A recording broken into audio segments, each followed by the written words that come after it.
if it's an mRNA, will start being translated immediately. Okay, so here's another question.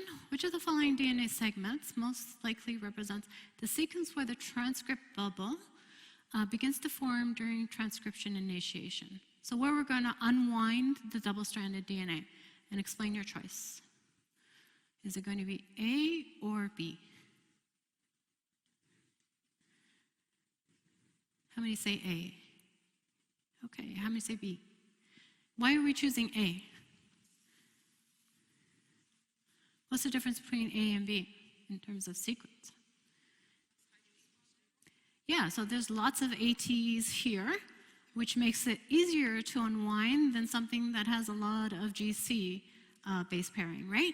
And if we look at our sequences for the -10 and the -35, well, the -10 is TA, TA, AT.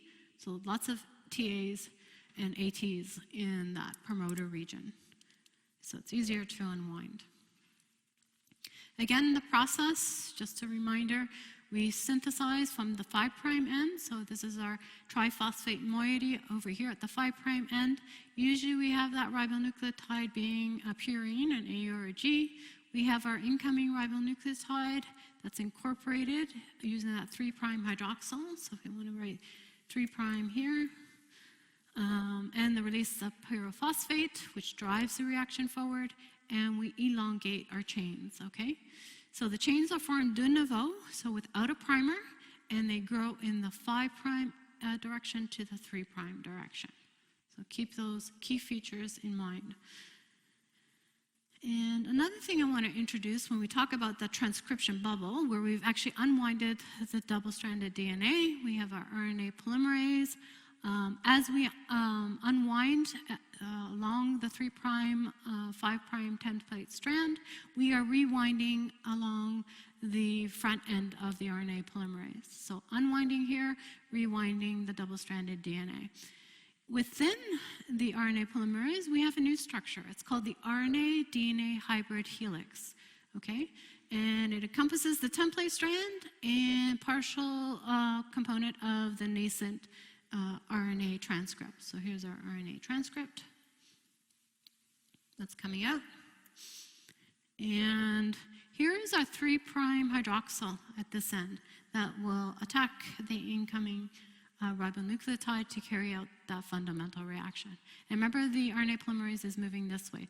As this is rotating, where we're unwinding and rewinding, the RNA-DNA hybrid helix also rotates as well.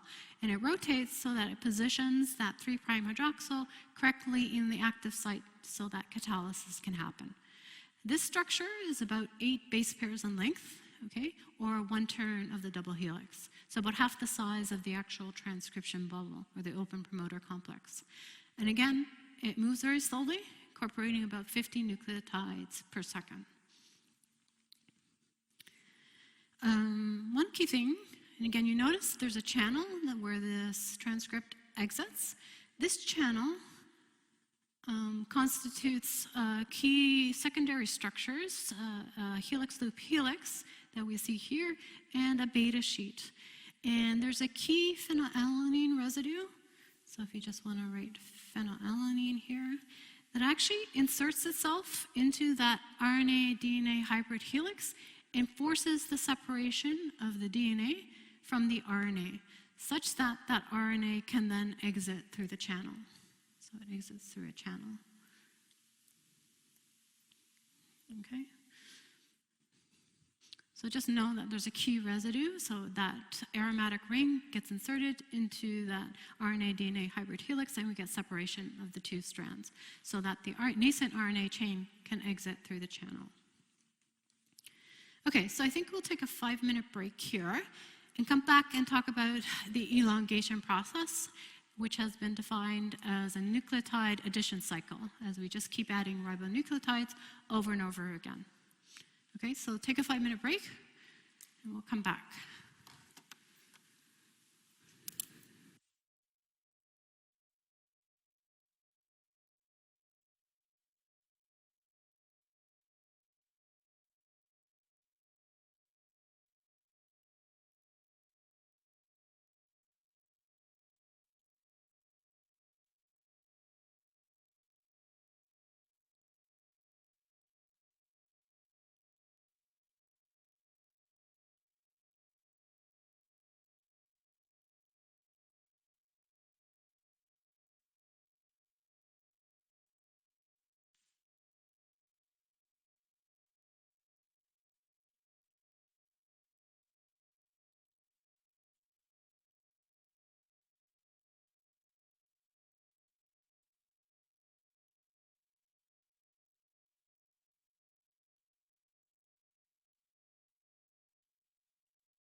Okay.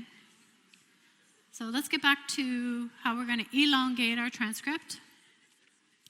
I provided a paper where this process was actually worked out, even though it's in eukaryotic cell yeast, and we're looking at RNA polymerase II in this paper, which I've listed on the upcoming slide. The process basically corresponds to both prokaryotic and eukaryotic mechanisms. They characterize this elongation process, and again, it's just an insertion of a ribonucleotide one after another as a nucleotide addition cycle, so NAC. Okay, so as we elongate the chain, we incorporate one nucleotide after the other. It's a cyclic process, okay? So once we've done one, you go back and you start incorporating another. There's conformational changes associated with this process, and they occur in the RNA polymerase. And this paper really focused on two structures, the bridge helix and the trigger loop. For the sake of the course, we're just going to focus on the conformational changes in this trigger loop structure, which are helical in nature, as playing an important role in the nucleotide incorporation. The paper also describes how this nucleotide addition cycle is actually a two-step process for nucleotide incorporation. Because in the presence of streptolygogen, which is an antibiotic that inhibits nucleotide incorporation, they actually saw that in the crystal structure, the ribonucleotide was still incorporated, but it did not undergo catalytic incorporation. So that led them to identify a pre-insertion site for the ribonucleotide. And it's the different conformations of this trigger loop and bridge helix that facilitate the translocation of the double-stranded DNA. Okay, so here's the schematic. The paper's referenced along here. I definitely recommend having a look at the paper. So we're going to go through this process very slowly so that we can understand how we incorporate a ribonucleotide. So here's our DNA template strand across the top in blue, and our nascent strand that's being synthesized, okay, in pink here. Here are the two structures that we mentioned before, the bridge helix and the trigger loop. So we're just going to focus on the trigger loop. In this state, before we start to incorporate a ribonucleotide, it's in the open trigger loop conformation, okay? We have a ribonucleotide that's going to come in to get incorporated, and you can see here insertion. This actually goes into the pre-insertion site. Okay, so there's a pre-insertion site. So here's our ribonucleotide. It sits in there. When the trigger loop goes from the open to closed conformation, it gets moved into the actual insertion site. In the actual insertion site is where we get catalytic incorporation.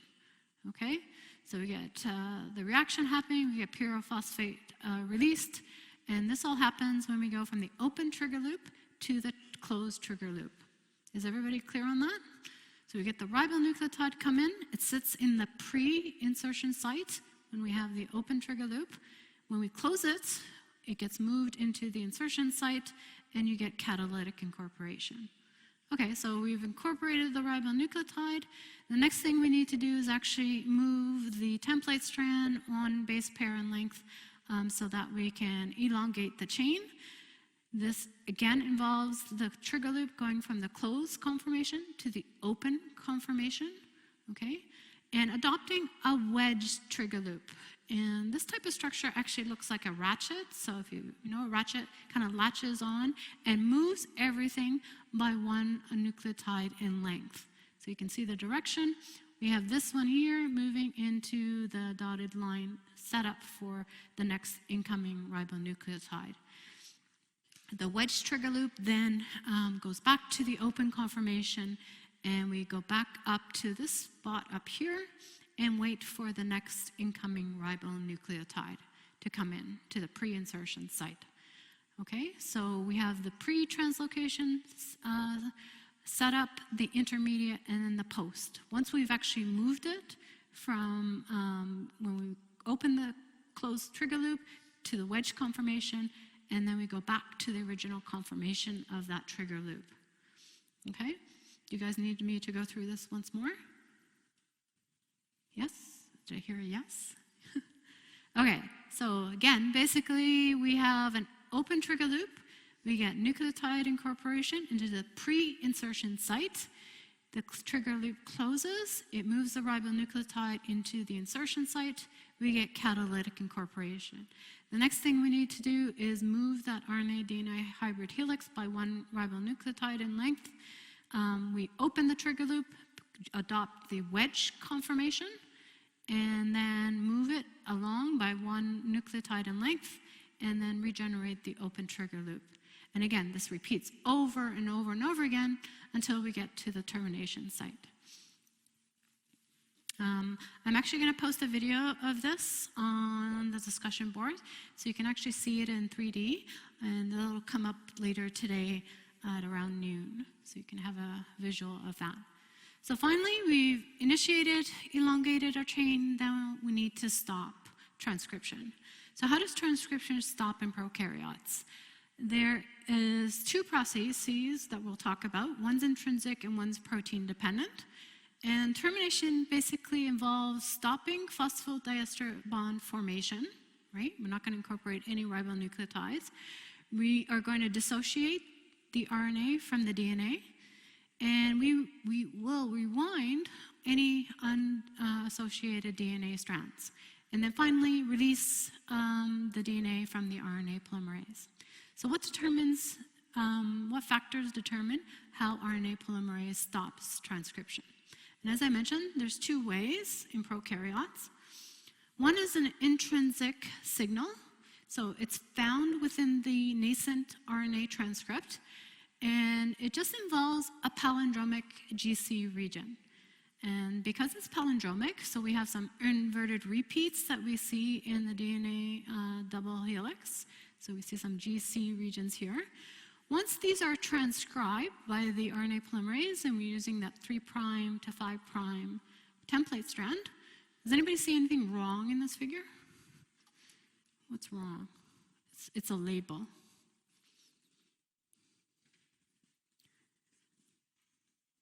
Is our template strand the sense strand? No, it's anti, right? So just fix that. Okay, so that's the anti-sense strand. This is our template strand.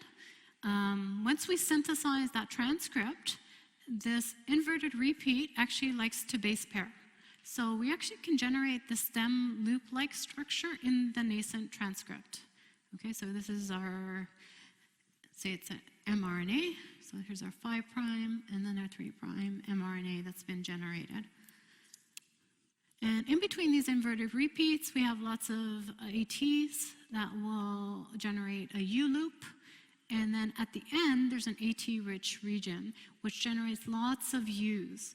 Okay, and remember, this is bound to the DNA, and you have lots of AU base pairs, which are much, much more weaker in terms of strength than you would see with a GC base pairing region, okay? So that we generate this hairpin, the stem-like loop structure, in the nascent RNA transcript. Once the RNA polymerase senses this, it actually stalls, and because these bonds here, or hydrogen bonds, are much, much weaker, it actually starts the dissociation of the RNA-DNA hybrid helix. Okay? So there's 3 structural features for this intrinsic termination process. There's these inverted repeats that are rich in GC, so they get that complementary base pairing. You get that stem loop structure in the RNA transcript.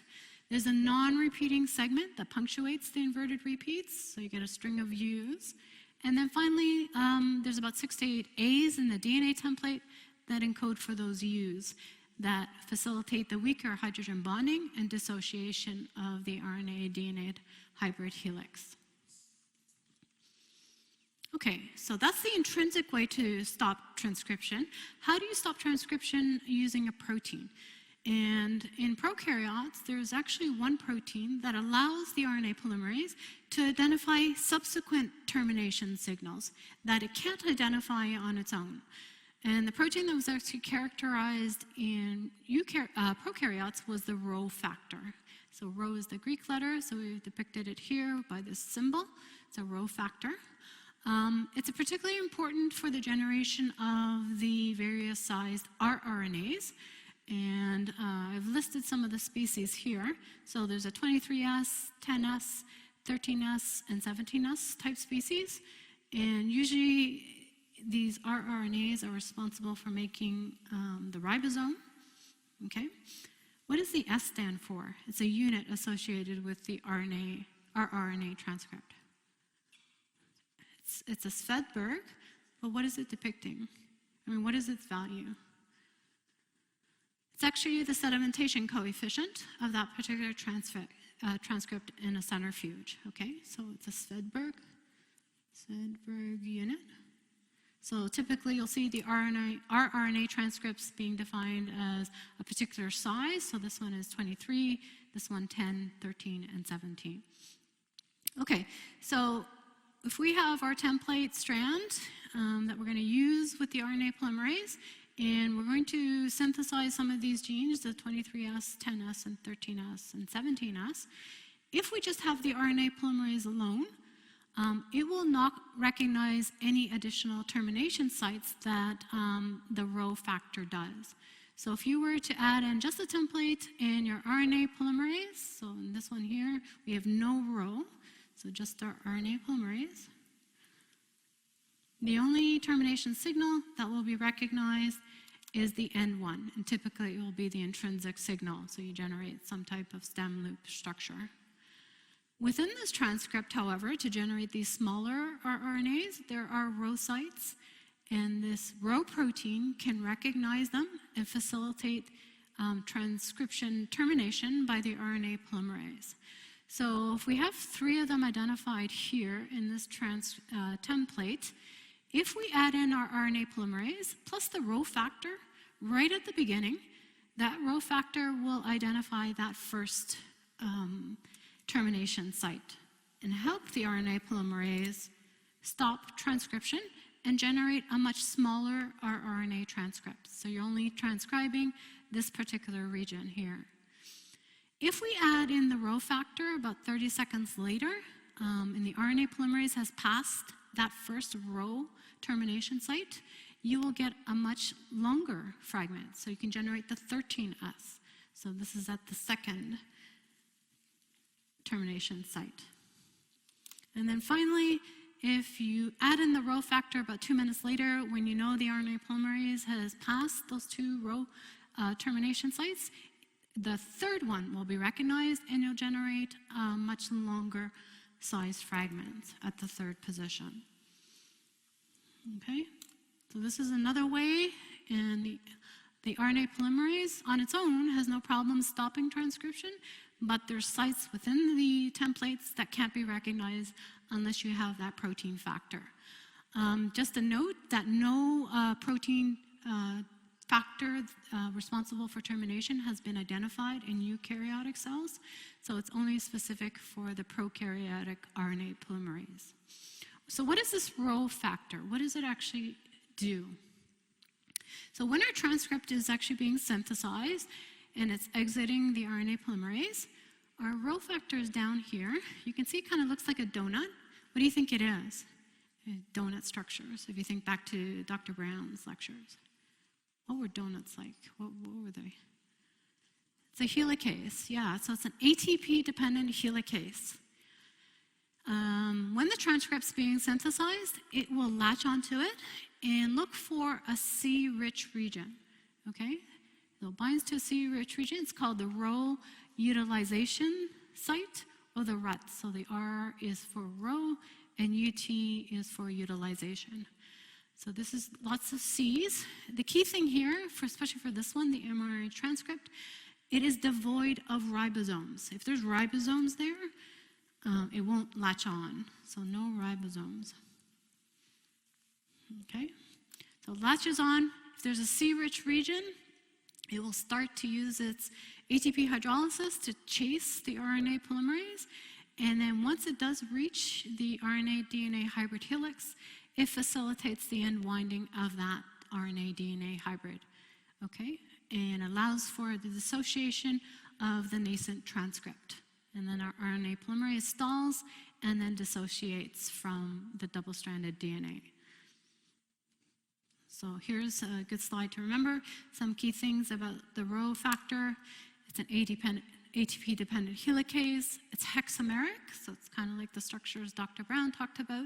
It moves along that RNA transcript, finds the transcription bubble, and then unwinds that hybrid helix, releasing the RNA chain. And it's hypothesized that the RNA polymerase stalls in that GC-rich template or termination region, allowing the Rho factor to use its ATP hydrolysis to catch up. Okay? So that's the protein-dependent termination process. So I think a key thing here now is to actually look at ways we can actually inhibit transcription, and especially if we're talking about bacterial infections. One way is to target these RNA polymerases so that they can stop transcription and the translational process. So, of course, I think it's fitting that we talk about antibiotics and always give a mention to Alexander Fleming. Has anybody ever heard of Alexander Fleming? Yeah, he discovered, what did he discover? Don't look at the slide. What did he discover? Penicillin. He's my favorite scientist. Do you know that? Do you know why? We have the same birthday. Not year. I'm not that old. Birthday. Yeah, August 6th. Anybody else? August 6th in here? No? Oh, okay. Yeah, so that's why he's my favorite scientist. And then the fact that his second wife was a Greek. It's like, okay. So just a bit of history about Alexander Fleming. He was an MD in the World War I. Unfortunately, he was very upset when he saw a lot of the soldiers that he was treating in the First World War dying of sepsis and bacterial infections. So because of that, he actually became interested in bacteriology and wrote a lot of papers on immunology and bacteria during his time. And then serendipitously, September 28, 1928, he didn't really wake up to discover penicillin, but basically that's what he did. Even though he's a brilliant scientist at the time, he was very messy in the lab. So don't take your lab skills from Dr. Fleming here. He actually was working with bacteria in petri dishes and decided to go on a vacation. And of course forgot about the petri dishes, came back, and he saw that all his dishes were actually contaminated with fungus. So he's about to throw them away into a disinfectant. And then he happened to notice that there was a zone around the fungus that the bacteria couldn't invade. So he thought, well, let me isolate this fungus.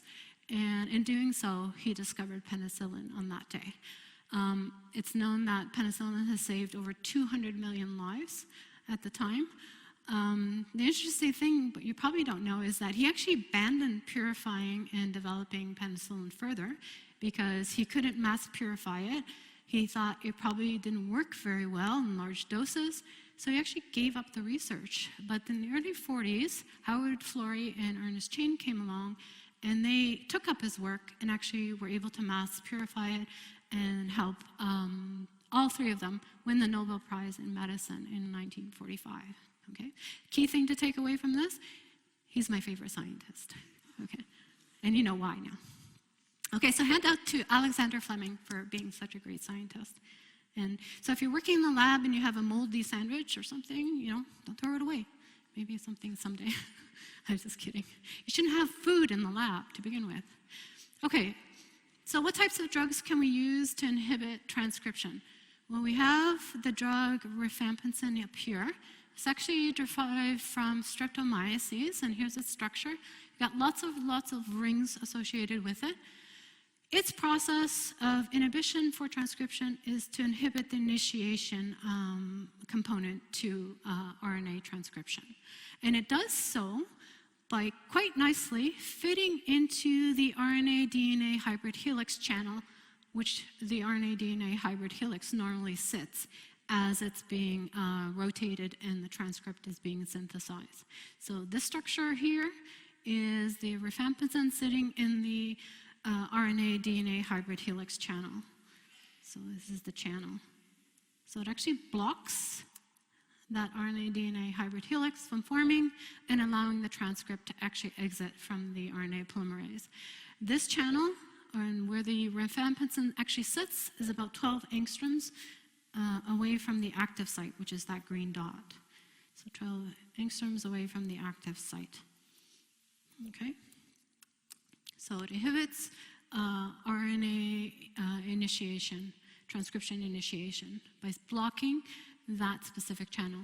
Now, if you're in the elongation phase, in the RNA-DNA hybrid helix is actually sitting in that channel, rifampicin is ineffective. Okay, so it has to block the initiation process for it to be able to carry out its function. And the great thing is that this RNA-DNA hybrid helix is highly conserved in prokaryotes, but not in eukaryotes. So it makes it an effective antibiotic against bacterial infections. Another type of antibiotic you can use, one that we already talked about, is this intercalator actinomycin. The structure is here, you don't have to learn it. Again, if you remember back to, I think it was lecture 1 where we talked about these intercalators, what do these things do? What do they like to do? They slip their rings into double-stranded DNA, right? And when it does that, it actually creates a distortion. So remember, if you look back to the figure from lecture 3, in the double-stranded DNA, and that makes the double-stranded DNA an ineffective template for RNA polymerase. And you need low doses of the actinomycin, because what's going to happen if you start using high doses? What do you think? What are you going to start inhibiting at high doses? DNA replication, yeah. So sometimes this has actually been used as a great therapeutic agent for cancer to inhibit DNA replication or rapidly growing cells. Okay, so 2 different antibiotics, 2 different mechanisms for inhibiting transcription. One for blocking transcription initiation, the other by inserting the rings, becoming an ineffective template for the double-stranded DNA for the RNA polymerase. Okay, so we know. All right, so let's talk about the RNA species that we actually see in prokaryotes. And again, this is representative of E. coli. We have 2 different types of levels of the rRNAs, which are the ribosomal, the tRNAs, which are responsible for carrying out translation, and the mRNAs, again, which will specify the specific protein sequence that we need to generate for translation. There's other RNA components found in E. coli. We have RNA primers. We need that for DNA replication. And then there's other molecules as well, such as riboendonucleases that will cleave specific sequences. And again, steady state level. So this is what we actually find in the cell at any given time compared to the synthetic capacity of what the RNA polymerase is able to generate. So we do have a lot of rRNA in our cells, and again, the synthetic capacity for generating those is very, very high. And these are important because what do the rRNAs do? They make up the ribosome, right? Okay, tRNAs, again, we don't need that many. There's about 14% at any given time. Interestingly enough, there's only about 3% of mRNA transcripts in the cell at any given time. And I want you to think about why that is, even though the synthetic capacity is very, very high. Okay, so think about that. Okay, so when we synthesize the rRNAs and tRNAs in prokaryotes, typically they are found, the genes are found within close range of each other, and they are transcribed into a primary transcript. So we have a depicted primary transcript here that consists of most of the rRNA components for the ribosome, plus tRNA interdispersed within the transcript. These yellow regions here, you can call them spacer regions, which will be cut out from that primary transcript. So these are spacer regions. We're going to cut those out. Okay, these primary transcripts for the rRNAs and the tRNAs undergo 3 types of things. First is cleavage, so that we can cut out the 16S rRNA, the 23S and the 5S, and the tRNA. There's processing that these primary transcripts undergo. In particular, the tRNA, we're going to add the CCA arm at the 3' end of the tRNA, which will determine which amino acid is attached, which will help facilitate amino acid attachment when we're carrying out protein translation. And then there's base modifications. So we talked a lot about these in the first couple of lectures. All of these, the rRNAs, the tRNAs, undergo base modification. Key thing to note, mRNA, once it's made as that primary transcript, it undergoes little or no modification in prokaryotes. And that's a big difference than what we see in eukaryotic transcription. Okay, so our focus is on the primary transcript for tRNA and rRNA. So here's kind of a 2D representation of that primary transcript. We can see that we have our 5' end over here, and we got our 16S transcript, we got our tRNA, we got our 23 up here, and then finally a 5S, and maybe another tRNA that's been inserted down there, that particular primary transcript. So the first thing that's going to happen, we're going to cleave out these tRNAs, and we're going to use ribonucleotides, and the one that cleaves at the 5' end is RNase P, and then that 3' end of the tRNA is RNase D. Okay, so we can cleave out that tRNA. For the rRNAs, we use RNase 3, which will cleave them, again, at a particular region within that primary transcript. And then finally, we have these endonucleases, so M16, specific for the 16S, M23 for the 23S, and M5 for the 5S, that will trim the actual transcripts down to the appropriate size. So these are endonucleases. They carry out a trimming process. Okay, so then we cut out our 16S rRNA, our 23S RNA, our 5S. They can come together to make up the ribosome, and then we have our individual tRNAs that are cut out from that primary transcript. And the great thing about this is that these primary transcripts usually have one copy of all the components of the ribosome.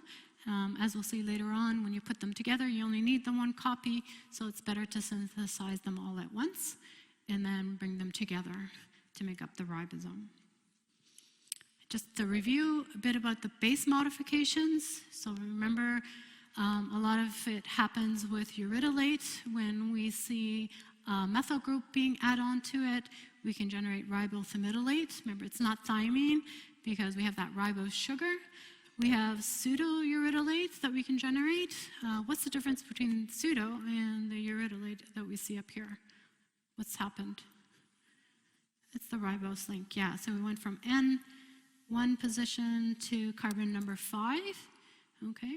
And then we have 6-dimethyl adenine, where we add 2 methyl groups on position number 6. So you see a lot of these base modifications, and they're important to generate diversity and structural differences within the structures of the rRNA and tRNA. Okay. So that's prokaryotic transcription processes. Now we're going to focus in on eukaryotic. There's a lot of similarities, but then the process is much more complex, and it is highly regulated. So if we look at a comparison of a prokaryotic versus a eukaryotic cell, prokaryotic cells are very, very simple. We have our double-stranded DNA. We can generate our mRNA. Remember, this undergoes very little processing. As soon as it's synthesized, the ribosome, which is depicted here in yellow, latches on and starts synthesizing your protein. So that blue thing that's coming out of the channel from the ribosome is your protein. Okay? In eukaryotes, this process is much more complex and it's highly regulated. And it's for 3 reasons. So the first one is the presence of that nuclear membrane. Okay, so the nuclear membrane actually allows for spatial and temporal separation of the transcription process versus the translational process. Whereas over here, the 2 are happening at the same time.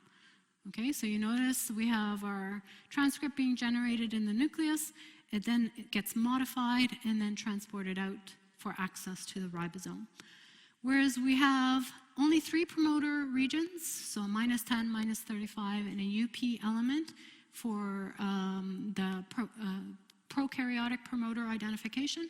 In eukaryotes, we have multiple promoter regions that are identified not by one RNA polymerase, but 3 separate ones. Okay, so there's 3 RNA polymerases in eukaryotes.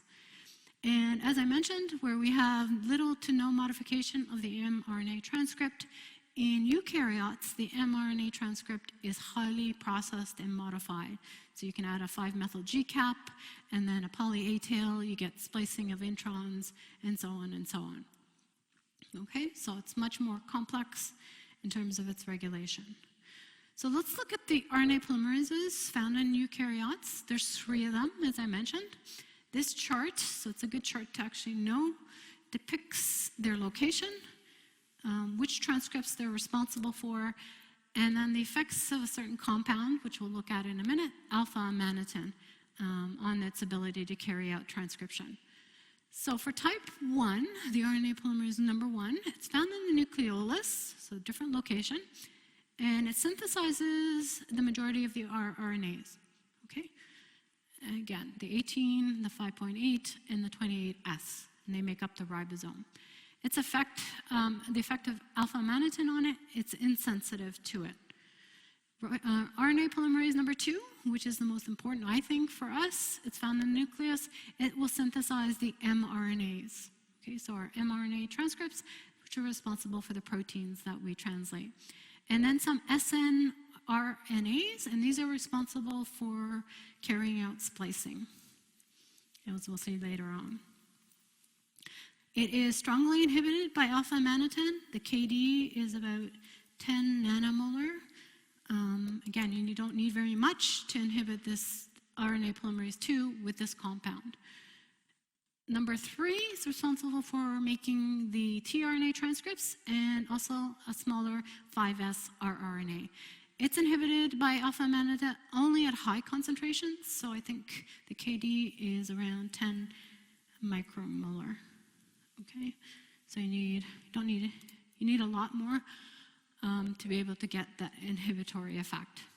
So they're all very large proteins. So if you remember that first slide, the comparison between the prokaryotic RNA and the eukaryotic, there's many more subunits, so it can range between 8 to 15 depending on the type.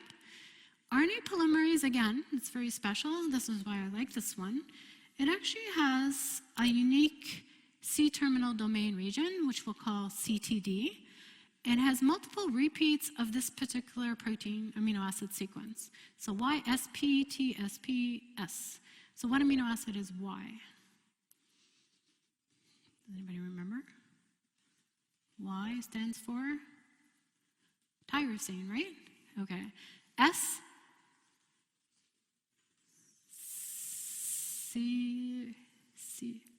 serine, yes. T,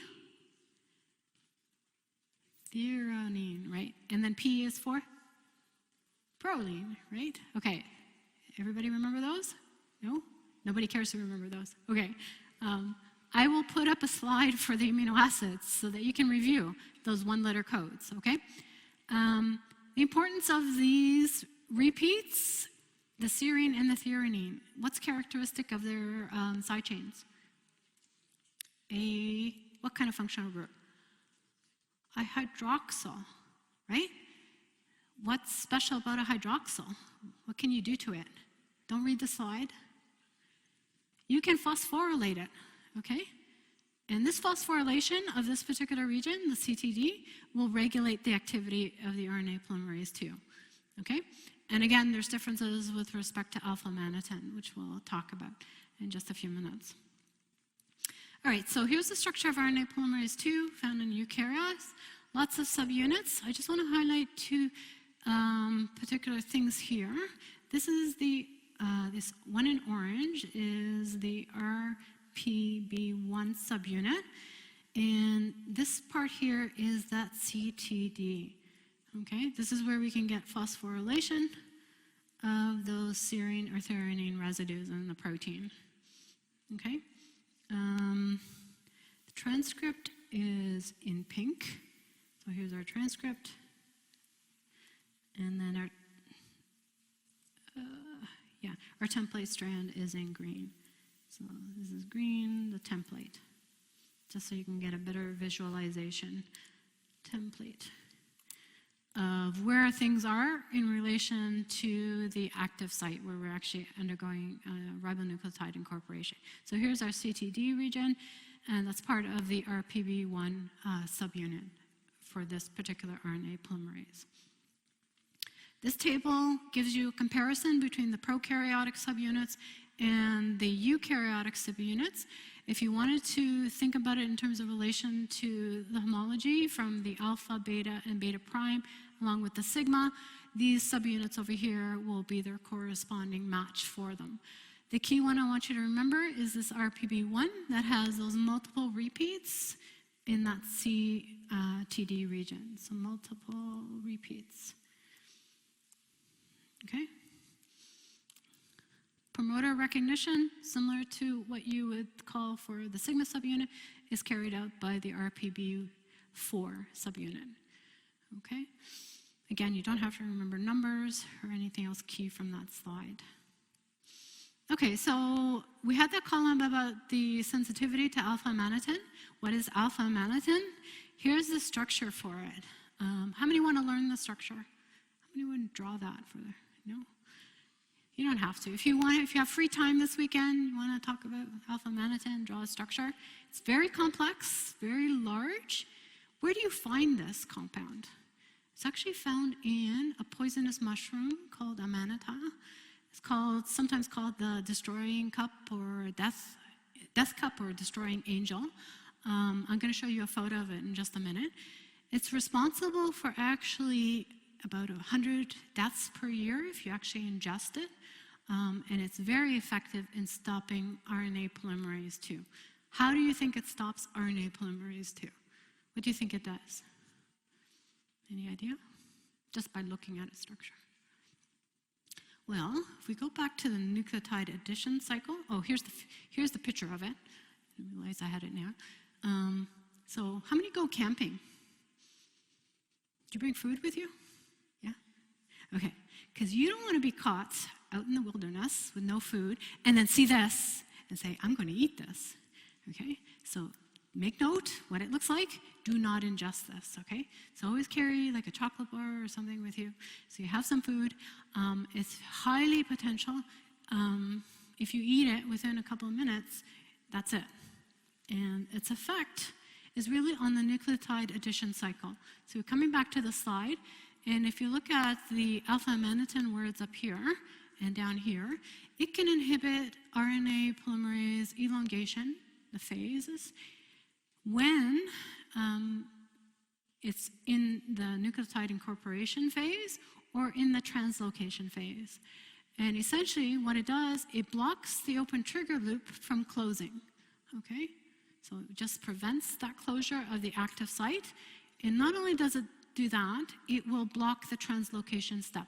So you lock the enzyme in the wedge trigger loop conformation, preventing it from opening again. Once you stop RNA transcript synthesis, what do you think is going to happen to you? Something bad, right? Okay, it's not a good thing. And you are inhibiting the polymerase that's responsible for generating what? Which transcripts? mRNAs, which make proteins. Yeah, so it's not a good thing, okay? So here are the points. Blocking the trigger loop from closing and then blocking the wedge trigger loop from adopting the open trigger conformation. So definitely know the effects of alpha-amanitin on the NAC. Okay, so I told you that there's 3 different RNA polymerases, and there's multiple different types of promoter regions that these polymerases recognize. So we're going to go through each one. RNA polymerase promoter 1, as I mentioned, is responsible for generating the 18S, the 28S, and another 5.8S RNA transcript. These genes are typically found in tandem repeats because you only need one of each to make up a ribosome, so it only makes sense to synthesize them all at a single time on a primary transcript. Upstream of these genes, you will find an upstream promoter element. Okay, typically it's A-rich. And then you have a ribosomal initiation element. So ribosomal initiation element. These two together constitute the core promoter. This UPE sequence is typically found, I have some numbers here for you, minus 200 and to minus 150 upstream of the ribosomal initiation element. Okay, so that's the core promoter. RNA polymerase II actually recognizes two types of promoters. Those that have a TATA box, so it's depicted here, or ones that are TATA box-less. Okay, much less is known about these ones that don't have a TATA box, but the most studies have focused on the TATA box promoters regions for RNA polymerase II. This again, the TATA box, so again, the consensus sequence is TA-TA, along with the initiator element constitutes the core promoter. TATA box is typically at about minus 100 to minus 30 of the, again, this is the +1 site, initiation site, where you see the arrow coming up and then moving forward. That's the core promoter. Key thing about the RNA polymerase promoter regions, there's also enhancer elements. And typically these can be at about 1 kilobase pairs far away, so pretty far. And we'll talk about how they actually exert their effect on the RNA polymerase from such a far distance. For the ones that don't have a TATA box, we have our initiator element and a DPE, which is a downstream promoter element. So downstream promoter element. And the distance for this is at about +30. Remember, we're downstream of the +1 site, and the initiator element plus the DPE constitutes the core promoter. Finally, for the RNA polymerase II, which is responsible for both the 5S and the tRNAs, we have a type 1. Typically, the promoters are also found downstream, so downstream of the +1 site. As with the tRNAs, usually they're called A and C blocks, and then for the tRNA, A and B blocks. Okay, you don't have to worry about the distances for these. So they're actually part of the gene sequence, which is interesting. Okay, so different types of promoter regions, they're recognized by the various RNA polymerases. All right, so just a bit about the TATA box, since a lot of the studies have focused on this promoter for the RNA polymerase II. I just wanted to show you the consensus or frequency of the TA that you actually find in this region. So you see 82% of the time you're going to have a T, 97% of the time you're going to have an A, and so on. Any mutation of one of these four sequences in the double-stranded DNA will markedly impair promoter activity. So this is highly crucial for the recognition by the transcription factors that bind to the double-stranded DNA to facilitate RNA transcription.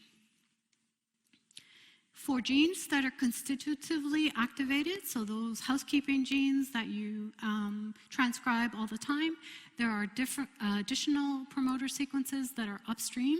There's a CAAT box and a GC box, and typically these are found at around minus 150 to minus 40.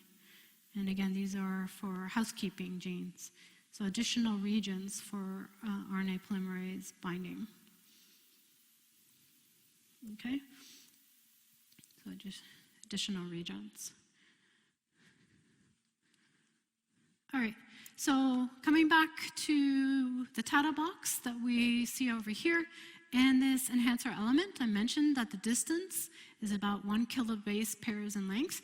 So you can ask yourself, well, how is this region actually going to influence RNA transcription by the RNA polymerase?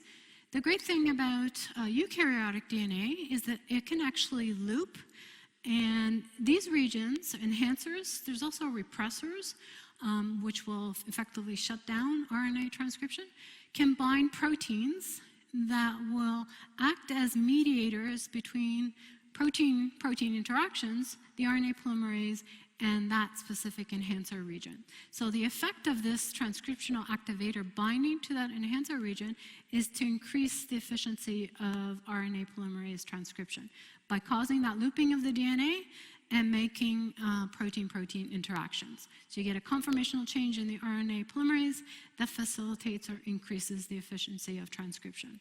These complexes, the transcriptional activator, the enhancer, and then all the other protein factors that come together at this region is part of a larger multi-subunit complex called mediator.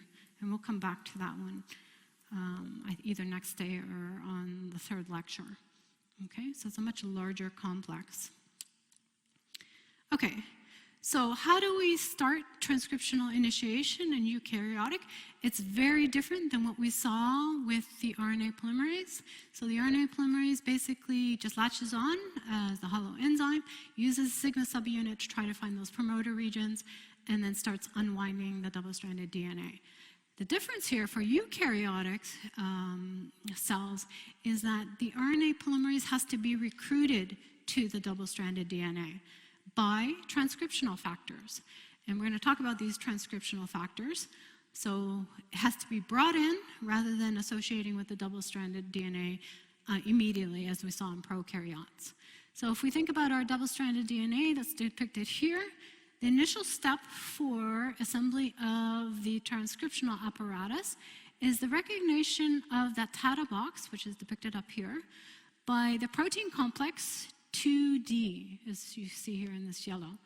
This is called transcription factor, so TF2D.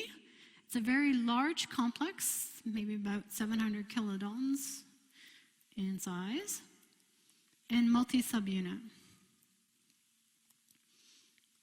Within this complex is a subunit called the TATA box binding protein, the TBP. Okay, and this one's about 30 kilodaltons in size. So it's part of the multi-subunit complex transcription factor 2D. Okay, so if you think about it, there's a protein TBP within this complex that's essential for recognition of the TATA box, and that's depicted here. This is TBP. Lots of alpha helices that are recognizing the TA sequence in the double-stranded DNA. Okay, so this is what starts the assembly of the transcriptional apparatus so that we can initiate transcription. So we're going to go step by step through the process and how we assemble this. So first, we get TF2D with the TBP protein to recognize the TATA box region. What's not depicted here is then you get the recruitment of transcription factor 2A. So maybe you can draw it in, 2A. This helps stabilize the TBP when it's recognizing the TATA box. Okay, so we're going to go down here and recognize the sequence. So we get 2D latching on, we get transcription factor 2A. Then we bring in transcription factor 2B, which is depicted here. So it's this one right here. That's going to come in. We're going to have 2F associate with the RNA polymerase and bring that in. Okay, so 2F is critical for recognizing the RNA polymerase and bringing it to the promoter region. And then finally, we're going to assemble with 2E and TF2H. And you can see the different structure here. It's also a helicase protein and responsible for phosphorylating. What are we phosphorylating? We have RNA polymerase 2. We got our CTD region here. What's it going to phosphorylate? That region, right? It's responsible for phosphorylating the CTD. Okay, so that's pretty important for this one. And again, you can see the CTD region here is not phosphorylated when it comes in and is being assembled as the basal transcriptional apparatus. So when they're all together, this is called the pre-initiation complex or the basal transcriptional apparatus, so BTA. Okay, what happens now? Once we recognize that promoter region, we assemble everything, we recruit the RNA polymerase to the promoter region, we unwind the double-stranded DNA, and we phosphorylate the CTD. Okay, so we're going to phosphorylate, add lots of phosphates to that repeating sequence that we talked about. This region is highly critical for transcription, and its phosphorylation. Studies have shown that if you actually mutate this particular region so that it can't undergo phosphorylation, mutant yeast cells cannot survive without it. Okay, so the RNA polymerase is, 2 is essential to have that region phosphorylated to carry out its function. Once you phosphorylate it, the majority of the transcription factors dissociate, and you start the initiation and elongation process of your transcript. Okay? And this table just summarizes some of those transcription factors and their functions.